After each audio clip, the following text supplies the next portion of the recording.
Қазақ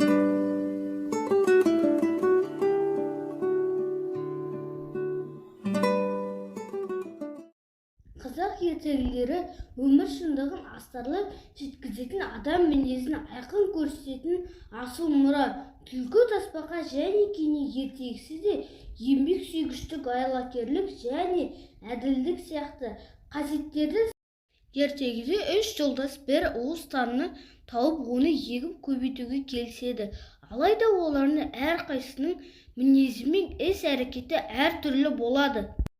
Түлкі жалқау әрі өз пайдасын ойлайтын қу. Ол ешқандай еңбек етпей, сылтау тауып, көлеңкеде жатып алады. Ал тасбақа мен кене ауыр жұмыстарды өз мойындарына алып, кене тапқырлығымен түлкіні жеңсе, тасбақа ақылдығымен түлкіні қорқытып, шындығын жасыру арқылы оны қашуға мәжбүрлеп етеді. Нәтижесінде еңбек еткендер тасбақа мен кене тарыға ие болады.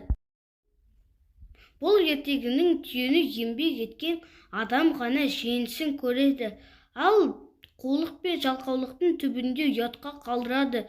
Сонымен қатар әлсіз көрінген кейіпкерлердің ақылы мен сабыр арқылы жеңіске жетуі оқырманға үлкен ой салады. Тасбақа мен кененің бірлігі мен тапқырлығы әділеттің салтанат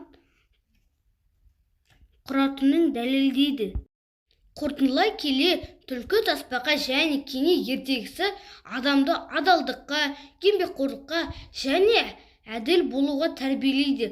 Осындай ертегілер арқылы біз өмірде қандай мінезбен аулақ болып, қандай қасиеттерді бойымызға сіңіруді керектігін үйренеміз. Сол себепті ертегі кітаптарды көп оқуға шақырамын.